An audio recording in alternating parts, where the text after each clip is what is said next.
Hi everyone, जय मसीह की। परमेश्वर की नाम की महिमा हो कि परमेश्वर ने हमें आज का दिन दिखाया है। आज हम मसीह जीवन किस प्रकार जीना है इसके विषय में हम अध्ययन करेंगे। तो सबसे पहली बात जो है, हमारा चाल चलन मसीह के शुभ समाचार के योग्य होना चाहिए। इसलिए फिलिपियों के पत्री 1 अध्याय के 27 में कहता है, केवल इतना करो कि तुम्हारा चाल चलन मसीह के शुभ समाचार के योग्य हो, कि चाहे मैं आकर तुम्हें देखूं चाहे ना भी आऊं, तुम्हारे विषय में यही सुनो कि तुम एक ही आत्मा में स्थिर हो।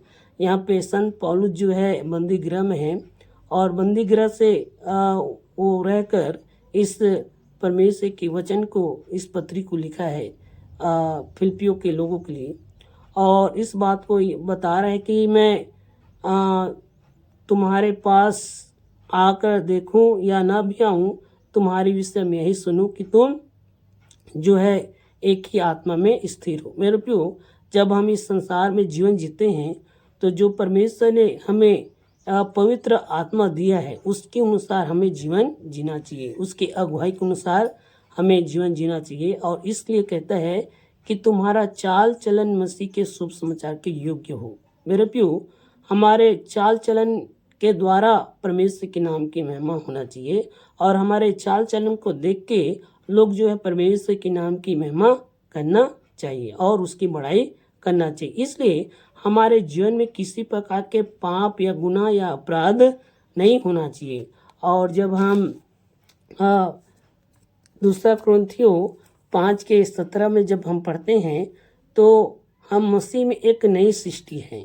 इसलिए यहाँ पे लिखाया है, इसलिए यदि कोई मसीह में है तो नई सृष्टि है, पुरानी बातें बीत गई है, देखो सब बातें नहीं हो गई है। तो हमें परिवर्तन का जीवन जीना है। जब मैं और आप प्रभु को नहीं जानते थे तो हम नाना प्रकार के पाप करते थे, नाना प्रकार के नशा करते थे, नाना प्रकार के गलत काम करते थे। लेकिन आज हम प्रभु को जान गए हैं तो विशेषकर हम एक नई सृष्टि है प्रभु यीशु मसीह में। इसलिए हमें प्रभु यीशु मसीह के बताए हुए जो है सिद्धांत के अनुसार हमें जीवन जीना चाहिए।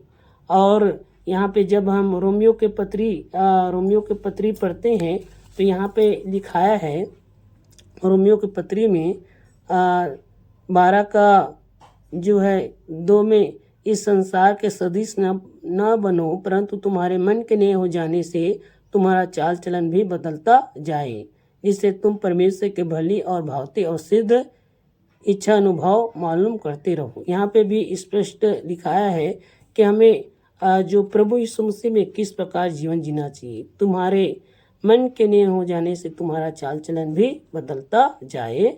और रोमियो में लिखाया है कि इस संसार के सदस्य न बनो। मेरे प्रियो, हम इस संसार के लोग किस प्रकार जीवन जीते हैं मैं और आप भली भांति जानते हैं। इसलिए जब इस संसार में मैं और आप जीवन जीते हैं तो एक अलगावपन जीवन जीना है, जिसके द्वारा हम परमेश्वर के नाम की महिमा करें। हमें संसार का जो बुराई है, संसार का जो पाप है हमारे जीवन में नहीं होना चाहिए, क्योंकि आज हम प्रभु यीशु मसीह में हैं। इसलिए पौलुस कहता है कि केवल इतना करो कि तुम्हारा चाल चलन मसीह के शुभ समाचार के योग्य हो। दूसरी बात, यहाँ पे जब हम पढ़ते हैं तो 29 आयत में लिखा है, फिलिपियों का 1 अध्याय 29 में, क्योंकि मसीह के कारण तुम पर यह अनुग्रह हुआ कि ना केवल उस पर विश्वास करो पर उसके लिए दुख भी उठाओ। मेरे प्रियो, हम जब विश्वास करते हैं ये अच्छी बात है, लेकिन हमें प्रभु के लिए जो है दुख भी उठाना है। प्रभु की सेवा के लिए हमें दुख उठाना है, प्रभु के कार्यों के लिए हमें दुख उठाना है। कई सारे भाई बहन दुख उठाना नहीं जानते और ना उठाना चाहते हैं। बस उनको सुख चाहिए, उनको आशीष चाहिए, उत्तम से उत्तम आशीष परमेश्वर से चाहिए, लेकिन परमेश्वर के लिए दुख उठाना नहीं चाहते। जब तक आप परमेश्वर के लिए दुख नहीं उठाएंगे तब तक आप परमेश्वर का एक अच्छा बेटी और बेटा नहीं बन सकते। शैतान भी परमेश्वर के ऊपर विश्वास करता है, शैतान भी परमेश्वर को डरता है, लेकिन शैतान परमेश्वर की इच्छा के अनुसार नहीं चलता। इसलिए मैं और आप परमेश्वर की इच्छा के अनुसार जीवन जिए और परमेश्वर के लिए परमेश्वर की सेवा के लिए हम दुख उठाने वाले बने। मैं गांव के कई सारे लोगों को देखता हूँ, तो सिर्फ चंगाई पाना चाहते हैं, लेकिन प्रभु के लिए दुख उठाना नहीं जानते। कई सारे लोग दिन प्रतिदिन पास्टर बदलते रहते हैं, जीवन नहीं बदलते, लेकिन पास्टर बदलते रहते हैं। जब तक आप जीवन नहीं बदलोगे, जब तक आप प्रभु के लिए दुख नहीं उठाओगे, तब तक आपको आशीष नहीं मिलेगा। इसलिए प्रभु के लिए दुख उठाना चाहिए, प्रभु की सेवा के लिए दुख उठाना चाहिए। मेरे प्रियो, हालांकि आपकी आराधना का जगह काफ़ी दूर होगा, लेकिन आपको प्रभु की सेवा के लिए, तो प्रभु की आराधना के लिए आपको दुख उठाना पड़ेगा। आपको बराबर संगति में, प्रार्थना दुआ में जाना पड़ेगा। और यहाँ पे फिलिपियों 1:30 में ही यहाँ पे लिखाया है, तीसरी बात, और तुम्हें वैसे ही परिश्रम करना है जैसा तुमने मुझे करते देखा है और अब भी सुनते हो कि मैं वैसा ही करता हूँ। यहाँ पे पौलुस अपने परिस्थितियों को भी बताता है और अपने इच्छा को भी जाहिर करता है कि किस प्रकार पौलुस जो है प्रभु की सेवा के लिए परिश्रम किया और किस प्रकार वो दुख उठाया। हम जब जो है इस रोमियो के पत्री से लेके हम जो है इब्रानियों के पत्री तक पढ़ते हैं, तो पौलुस के विषय में विशेषकर बताया गया है कि किस प्रकार वो परमेश्वर की सेवा करता था, किस प्रकार परमेश्वर के लिए दुख उठाता था, किस प्रकार परमेश्वर के लिए परिश्रम करता था। इसलिए मेरे प्रियो, मैं और आप भी परमेश्वर के लिए परिश्रम करने वाले लोग बने।